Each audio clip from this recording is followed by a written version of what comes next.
या कुंदेन्दुतुषारहारधवला या शुभ्रवस्त्रावृता या वीणावरदण्डमण्डितकरा या श्वेतपद्मासना या ब्रह्माच्युतशङ्करप्रभृतिभिः देवैः सदा वन्दिता सा मां पातु सरस्वती भगवती निःशेषजाड्यापः।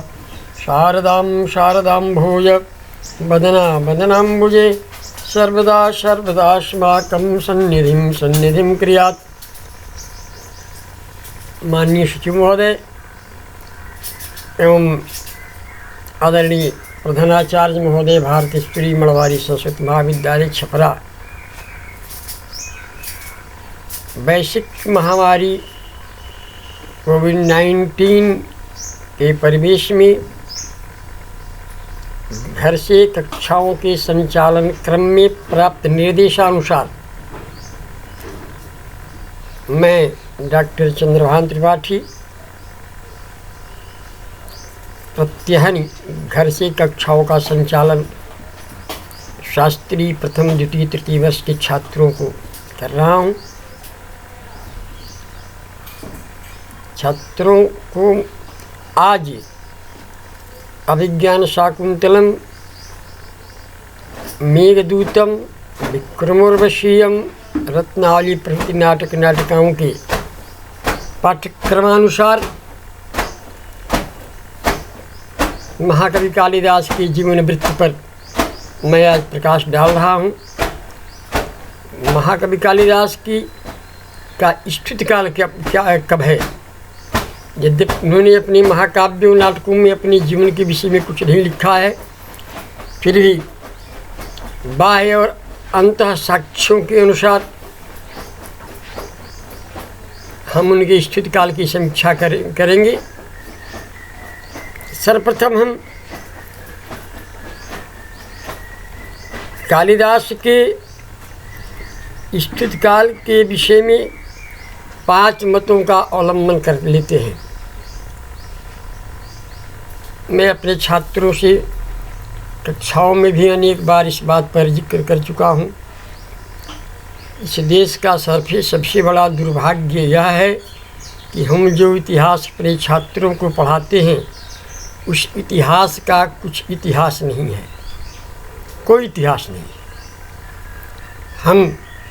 चाहे हम संस्कृत विश्वविद्यालय के प्राध्यापक हों या अन्य जनरल विश्वविद्यालय के प्राध्यापक हों, जो भी इतिहास हम पढ़ाते हैं अपने छात्रों को, हमारे उस इतिहास का कोई इतिहास हमारे पास उपलब्ध नहीं है। मात्र एक कल्पना के द्वारा ही हम इतिहास के पन्नों पर दृष्टिपात कर पाते हैं। अस्तु, हम कालिदास को ईसा पूर्व प्रथम शताब्दी से द्वितीय शताब्दी से प्रारंभ कर और ईसा के 6ठी शताब्दी के मध्य मानने के लिए नाना वितर्कों को उपस्थापित करते हैं। उसमें है प्रमुख 5 मत है 5 लोगों का। पहला है ईसा के पूर्व द्वितीय शताब्दी में कालिदास। दूसरा है ईसा की तृतीय शताब्दी में वर्तमान कालिदास। तीसरा है ईसा के तृतीय शताब्दी में। चौथा है ईसा के 5वीं शताब्दी में।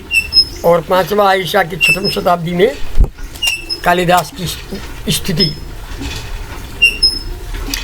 जो ईसा के पूर्व द्वितीय शताब्दी में कालिदास की स्थिति को मानने वालों में एक हैं डॉक्टर कुहनन राजा। डॉक्टर कुहनन राजा हैं। उनके अनुसार कालिदास कृतमालिकाग्निमित्रम नाटक के भरतवाक्य में सूर्यवंशीय राजा अग्निमित्र का उल्लेख है। जो मालिकाग्निमित्रम नाटक पर हम विगत 1-2 दिन से चर्चा कर रहे हैं, उसे मालिकाग्निमित्रम में ये डॉक्टर कुहनन के अनुसार सूर्यवंशी राजा अग्निमित्र का उल्लेख है। ईसा के पूर्व द्वितीय शताब्दी में अग्निमित्र राज्य करता था, ऐसा ऐतिह्य प्रमाण प्राप्त है। इनकी राजधानी विदिशा थी। कालिदास इन्हीं अग्निमित्र के आश्रय में रहे होंगे। विदिशा का उल्लेख उन्होंने मेघदूत में किया है। कुंडन इसी के आधार पर उनको ईसा के द्वितीय शताब्दी पूर्व मानने को तैयार होते हैं। मेघदूत में उन्होंने लिखा है कि तेषाम दिक्षु प्रसिद्ध विदिशा लक्षणाम राजधानी, पूर्व में के 25वें श्लोक में ये बात उद्धृत है। यह पद सर्वतोभावेन स्वीकार्य नहीं है। क्यों? अग्निमित्र कालिदास के समसामयिक न रहे हों,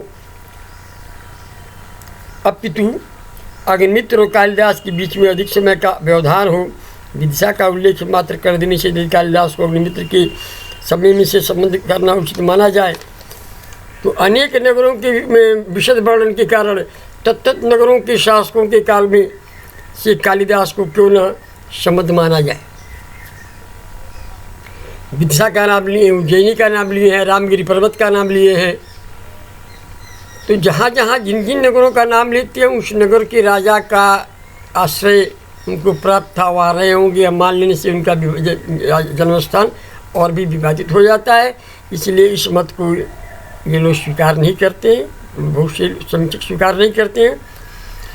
ईसा के पूर्व प्रथम शताब्दी में भारतीय पंडित मंडल की परंपरा कालिदास को विक्रमादित्य के नवरत्नों में से एक मानती है। एक जगह कहीं आया है, श्लोक मिलता है कि धन्वंतरी छपल कामर सिंह शंकु बेताल भट्ट घट करपर कालिदासा ख्यातो वराह मिहिरो निपते सभायाम रत्नानि वे वरन रुचिर नव विक्रमस्य।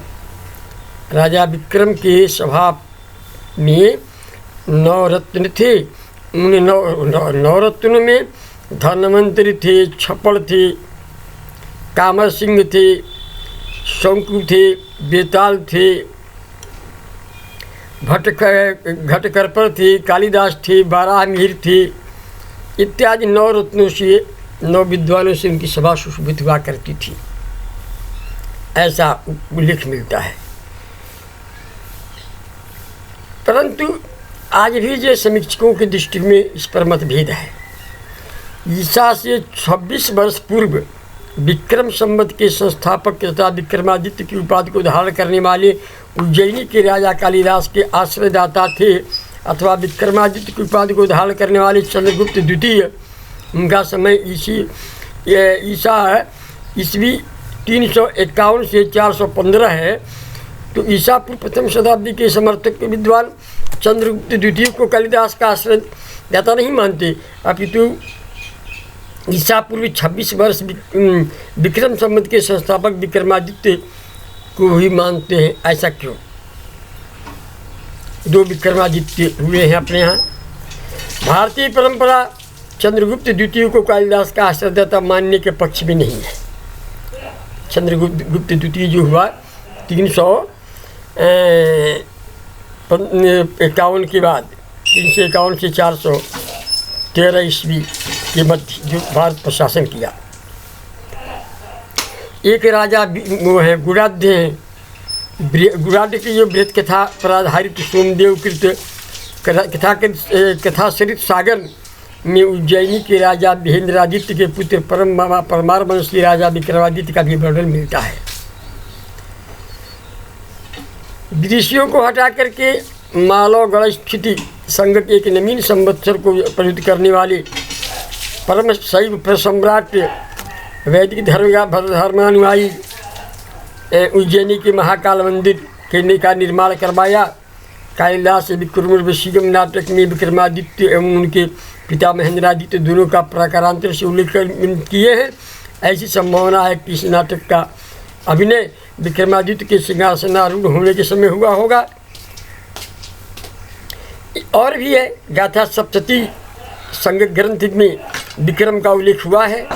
विक्रमादित्य परम वंशार होने के साथ ही सूर्यवंशी भी थे। रघुवंश में कालिदास ने सूर्यवंश का वर्णन किया है। महाकाल के मंदिर को बनाने वाले विक्रमादित्य शैव थे तथा कालिदास भी शैव थे। अश्वघोष जो ईसा पूर्व प्रथम शताब्दी में अवतरित हुए थे, काव्य कालिदास के काव्यों से प्रभावित है। कालिदास के काव्य में प्रवर्ती कवियों की अपेक्षा अपारणीय प्रयोगों का आधिक्य कालिदास को अपेक्षाकृत पूर्ववर्ती सिद्ध करता है। अभिज्ञान शाकुंतल में जग संबंधी पशुमारण कर्मति दुर्लभम ये शब्द इस तत्व को प्रमाणित करता है कि कालिदास उस काल में विद्यमान थे। अभिज्ञान शाकुंतलम में अंत में भरतवाक्य में गणसत परिवर्ते रेव मन्योन्यकृत्य ही का पद इस बात को प्रमाणित करता है कि कालिदास के समय में गणराज्य की प्रधानता थी। गणराज ईसा पूर्व प्रथम शताब्दी में ही विद्यमान थे। इसलिए बहुसंख्यक विद्वानों का मानना है कि कालिदास ईसा पूर्व प्रथम शताब्दी में हुए थे। हमने भी अपने शोध प्रबंध कालिदास ये कृति शिवागम प्रभाव विमर्श है, इसमें कालिदास को ईसा पूर्व प्रथम शताब्दी में ही निश्चित करने का प्रयास किया है। ईसा पूर्व तृतीय शताब्दी में मानने वालों का मत है कि ज्योतिष के प्रसिद्ध विद्वान श्री केतकर ने रघुवंश महाकाव्यम के 41 पद्यों को आधार पर कालिदास का समय ईसा पश्चात तृतीय शताब्दी लगभग 280 वर्ष ईसा के पश्चात माना है। उन्होंने सामान्य वर्णन में ज्योतिष शास्त्र की सूक्ष्मता का कल्पना करके प्रकृति मत को स्थिर करने का प्रयास किया है। विद्वत मंडली मत का समर्थन नहीं करती, क्योंकि कालिदास को ज्योतिष शास्त्र का सूक्ष्म ज्ञान था, तथापि उनका प्रयोजन काव्य द्वारा सहृदयों के हृदयों को आनंदित करना था। ज्योतिष की सूक्ष्मता द्वारा काव्य को जटिल बनाना नहीं था। इसलिए यह मत स्वतः अपास्त हो जाता है, तिरस्कृत हो जाता है। इस मत के बहुत से समर्थक नहीं होते। ईसा की पंचम शताब्दी में कुछ विद्वानों का मानना है, उसमें जो है प्रोफेसर के.बी. पाठक हैं, और के.बी. पाठक के प्रभृति जो विद्वान हैं उनका मानना है कि रघुवंश के कतिपय पद्यों में, जिसे चौथे के 66वां और 60वां श्लोक है, उसमें बक्षु संगक नदी के तट पर रघु ने हुओं को पराजित किया था, ऐसा उल्लेख मिलता है। बक्षु नामक नदी के तट पर, बक्षु संगक नदी के तट पर राजा रघु ने हुओं को पराजित किया था। आधुनिक आक्सस नदी ही बक्षु नामक नदी थी। ईसा पूर्व 450 के आसपास आक्सस नदी पर दूसरों का आधिपत्य हुआ। उसी समय उन्होंने भारत पर आक्रमण किया, हुणों ने आक्रमण किया। स्कंदगुप्त ने हुणों से युद्ध किया। यह बात एक शिलालेख है, गिरनार शिलालेख, जिसका समय 455 से 456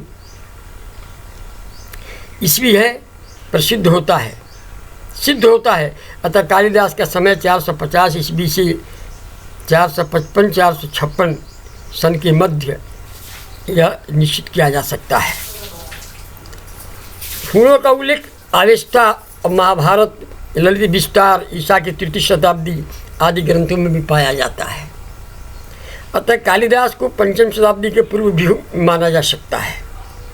इस प्रसाद प्रोफेसर पाठक के मत उनका मत निर्बल पड़ जाता है और उनके मत को स्वीकार करना संभव नहीं है। कुछ लोगों का मत है कि कालिदास ईसा के 6ठी शताब्दी में हुए थे। इसमें इस मत के मानने वालों में मैक्स मूलर हैं, याकूबी हैं, प्रभृति जो पाश्चात्य विद्वान हैं, वो लोग ईसा के 6ठी शताब्दी में कालिदास की स्थिति मानते हैं। इनके समर्थन में ये लिखते हैं डॉक्टर हार्नली, महामोपाध्याय, हरप्रसाद शास्त्री, कृष्णमाचरित, जेम्स फार्गुसन इत्यादि जो कवि हैं, जो समीक्षक हैं। मैक्स मूलर का कथन है कि 6ठी शताब्दी के पूर्व के जितने शिलालेख हैं वे सब प्राकृत भाषा में लिखे गए हैं। ऐसा पाश्चात्य समीक्षक मैक्स मूलर लिखते हैं कि 6ठी शताब्दी के पूर्व जितने शिलालेख लिखे गए हैं सब प्राकृत भाषा में हैं। अतः 6ठी शताब्दी के पूर्व का समय संस्कृत वाङ्मय के विकास की दृष्टि से वैभवशाली नहीं था। अतएव कालिदास का समय 6ठी शताब्दी के पूर्व नहीं माना जा सकता। किंतु मैक्स मूलर की उपधारणा समीचीन प्रतीत नहीं होती है, क्योंकि ईसा की प्रारंभिक 5 शताब्दी में प्रायः प्राप्त शिलालेखों से तत्कालीन संस्कृत भाषा के विकास की पुष्टि हो चुकी है।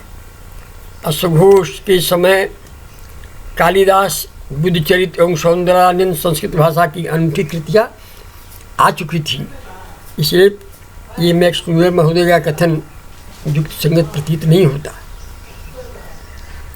फर्गुसन महोदय की धारणा है कि राजा विक्रमादित्य ने शकु को 544 ईस्वी में पराजित किया था और अपनी इस विजय को चरितार्थ करने के निमित्त विक्रम संवत को चलाया, किंतु इस सन को उन्होंने कतिपय महत्वपूर्ण एवं प्राचीन सिद्ध करने के लिए 600 वर्ष का समय दे दिया।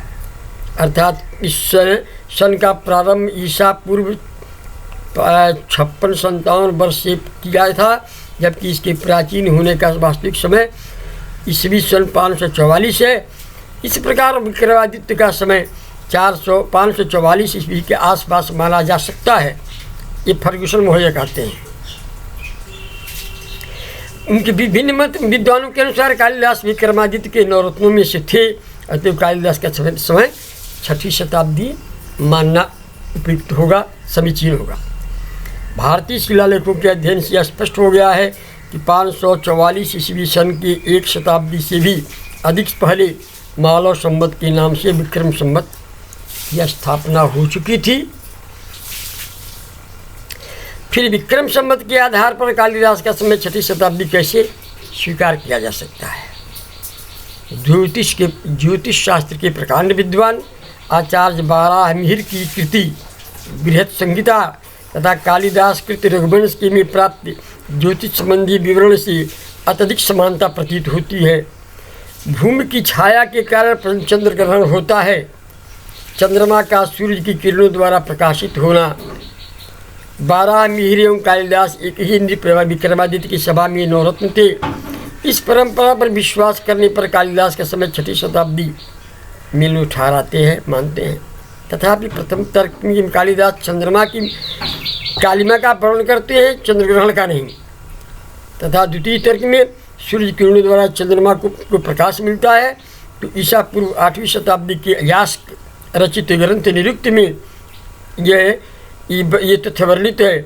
अतः ज्योतिष के आधार पर ये केवल कालिदास को 6वीं शताब्दी में मानना उचित नहीं है, तो उसको तो हमको 8वीं शताब्दी में मानना पड़ेगा कि वो यास्क में का जो निरुक्त है उस समय में यास्क के समकालीन थे। कुछ विद्वान कालिदास के मेघदूत में 6वीं शताब्दी ईस्वी के बौद्ध न्यायाचार्य दिंगनांग का उल्लेख होने के कारण कालिदास के समय 6वीं शताब्दी मानते हैं। कालिदास ने मेघदूत में 14वें श्लोक में लिखा है कि दिंगनागानाम पथि परिहरण, यानी दिगाचार जो दिशाओं के नाग हैं, हाथिया हैं, उनके पथ से बचते हुए तुम जाना। यानी किंतु दिंगनाग किसी अभिप्रेत अर्थ बोधाचार दिंगनाग का नहीं, अभी दिशाओं के हाथियों का है। क्योंकि जो है एक दिंगनाग से यह है बौद्ध दर्शन के आचार्य थे दिंगनाग, जिससे कालिदास का वैर था। कालिदास उनके समस्त सिद्धांतों को काट दिया करते थे, तो दिंगनाग भी उनके प्रबल विरोधी थे। इसलिए कालिदास ने जो दिंगनागानाम पथ परिहरण जो लिखा है वो दिंगनाग आचार्य के विषय में नहीं लिखा है, दिशाओं की जो 10 दिशाओं की जो दिग्गज हैं उनके विषय में लिखा है। दूसरे दिंगनाग का समय 4वीं शताब्दी ईसा के अंतिम भाग है, 6वीं शताब्दी नहीं है। दिंगनागाचार्य को भी लेते हैं हम, तो दिंगनागाचार्य का समय 4वीं शताब्दी है। अतः कालिदास के समय के विषय में प्रसिद्ध विद्वान महामहोपाध्याय पंडित वासुदेव विश्वमियासी का मत है कालिदास चंद्रगुप्त विक्रमादित्य के आश्रय में थे। यह स्पष्ट हो जाता है कि चंद्रगुप्त ने ईसा सन 380 से लेकर 413 ईस्वी पर्यंत राज्य किया, अर्थात कालिदास 4वीं शताब्दी के अंत में या 5वीं शताब्दी के आसपास हुए होंगे, ऐसा इनका मानना है। लेकिन अनुशीलन ये कहता है, ये भी बात मानने योग्य नहीं है, जो कालिदास के प्रथम शताब्दी के मध्य में जो सम्राट मगध साम्राज्य का भग्नावशेष कांडों की क्षीण शक्ति के रूप में पूर्व भारत में बचा हुआ था। परिव्ययों के पश्चात पश्चिमोत्तर भारत पर शकों का आक्रमण होने लगे। शक जाति ने सिंध प्रांत के मार्ग में से भारतवर्ष में प्रवेश किया। इत्यादि जो शकों को पराजित करने के लिए माला गौड़ मुख्य सकारी ये शब्द का प्रयोग किया गया है। तो हूणों को पराजित करने वाले अभिज्ञान रघुवंश महाकाव्यम के नायक जो है वो दिलीप के पुत्र रघु हैं।